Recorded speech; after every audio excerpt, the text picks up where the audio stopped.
Premier, je vais un peu vous présenter aujourd'hui 5 principes qu'il faut respecter pour pouvoir bien développer son jeu d'échecs. Et bon, ici, on présente, on dit, quand on voit le titre théorie des ouvertures, on dit quelques principes généraux. Bon, ici, bon, je vais un peu lire pour vous parce que je tiens à ce que vous compreniez vraiment bien le but et le développement des pièces, le but du développement de chaque rôle, chaque principe qu'il faut.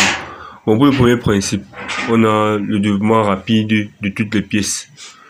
Bon, si vous regardez bien, on dit le but principal à l'ouverture est de développer toutes les pièces et atteindre le rôle le plus facilement possible, ou le plus rapidement possible.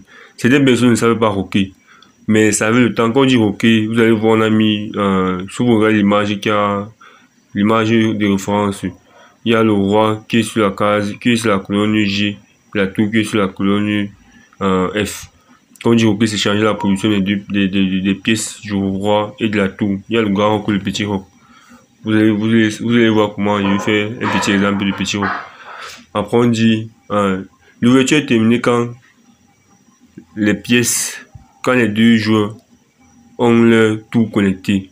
Bon, l'ouverture est terminée. Si vous regardez bien les blancs ici sur l'image de référence, vous allez voir que les deux tours des blancs sont connectés. Regardez bien l'image qui est en bas. Je ne pourrai pas entourer parce que je n'ai pas assez de matériel pour faire tout ça. Si vous regardez bien, vous allez voir les deux tours. On dit le joueur qui termine le développement en premier gagne l'initiative. C'est-à-dire, en début de partie, il faut développer les pièces. Il faut sortir vos fous, sortir vos cavaliers, sortir vos dames. Bon, on n'est pas sorti la dame au-delà de la troisième rangée. Si vous regardez la dame des blancs sur l'échiquier, si vous allez voir que la dame des blancs sont sur la deuxième rangée.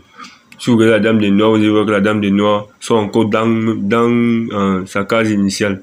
Bon, ça veut dire quoi? Celui qui développe plus de pièces gagne l'initiative de la partie. Quand il gagne l'initiative de la partie, ça veut dire qu'il a la possibilité d'attaquer avant le coup. C'est un peu ça qu'on veut dire. Bon, ça veut pas dire que tu gagnes l'initiative de la partie, ça veut dire que tu as gagné la partie, non. C'est que tu as la possibilité d'attaquer avant que l'adversaire ne puisse répondre. C'est un peu le défaut que vous avez, c'est que vous ne savez pas développer vos pièces en début de partie. Il faut bien suivre le premier principe. Le premier principe, c'est de développer plus rapidement les pièces possibles. C'est-à-dire qu'il faut sortir les cavaliers, les fous, tout ça, très vite. Et après, vous faites le petit roc ou le grand roc. Ok, deuxième principe. On dit développer les cavaliers avant les fous.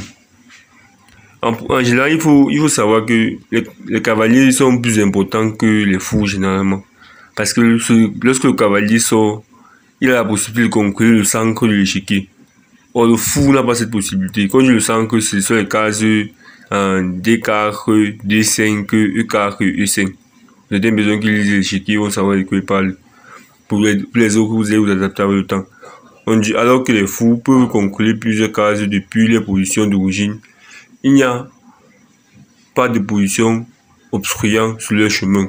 Les cavaliers contrôlent uniquement les cases voisines et mettent plus de temps à atteindre le camp adverse car ce sont les pièces les moins mobiles de l'échiquier. Bon, le cavalier n'est pas une pièce mobile, c'est pour ça qu'il faut savoir comment développer le cavalier.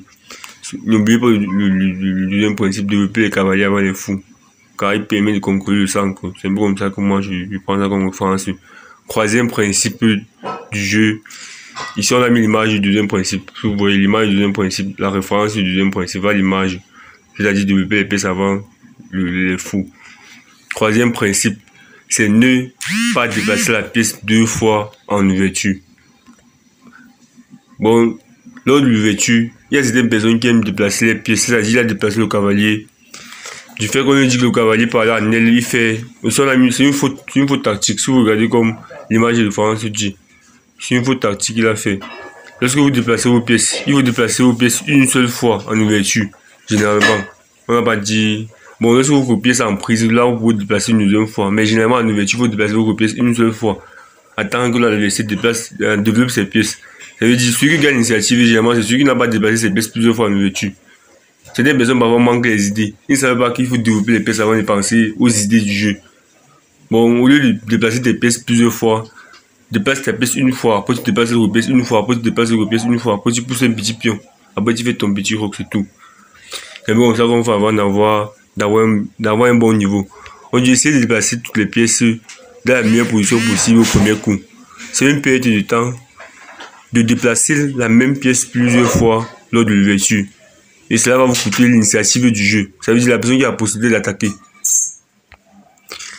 Quatrième principe, ne pas faire de mouvement de pion inutile lors de l'ouverture. Ça, c'est on appelle ça la phobie du débutant. Certains débutants aiment dépasser les pions inutilement. Ça veut dire, en ouverture, se met à, par exemple, tu es en train de développer tes pièces, là, en train de pousser juste les pions, il pousse les pions. Ça, c'est une perte de temps, les gars. Arrêtez de pousser les pions en ouverture. Arrêtez de pousser. Vous avez vu la faute stratégique qu'il a fait. Ça, c'est une faute stratégique et tactique. Il a poussé un pion qu'on a mis. Vous voyez la faute rouge ici, sur l'image de référence. Regardez l'échiquier en bas, l'image de référence. Il faut d'abord développer vos pièces avant de penser à pousser les pions. Vraiment, c'est ça. Pour ceux qui veulent évoluer, vont comprendre très vite pourquoi. Parce que tu es en train de perdre l'initiative du jeu. Les débutants passent le temps à dépasser les pions inutilement. Et ça leur coûte l'initiative, ça leur coûte beaucoup de temps de déplacement, beaucoup d'activités de pièces lors du milieu de partie. Et le dernier principe qu'on s'arrête, il y a 20 principes, on va faire 5 principes en vidéo. Ne pas faire échec au roi adverse si ce n'est pas nécessaire.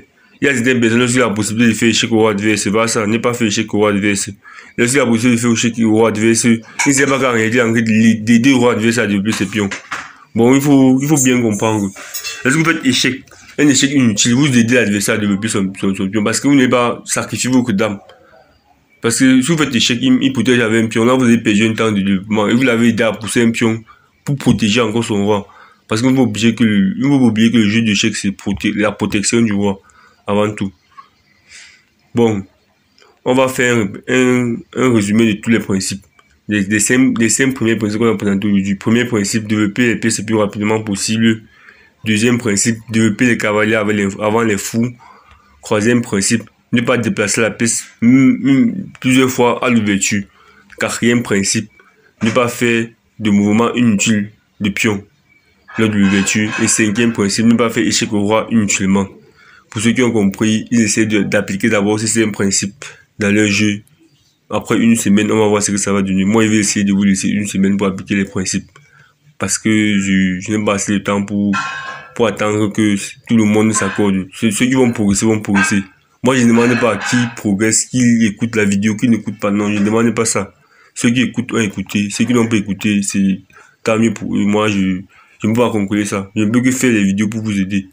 Je n'ai jamais demandé que ce n'est que du contenu pour vous aider, c'est tout.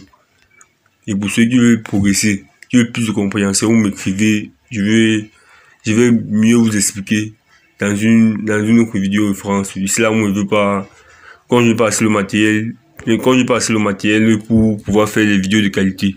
Parce que vous voyez que je n'ai pas de souris pour déplacer les pièces et mieux vous expliquer ça. Bon, la prochaine fois, je vais essayer d'améliorer la qualité de cette vidéo.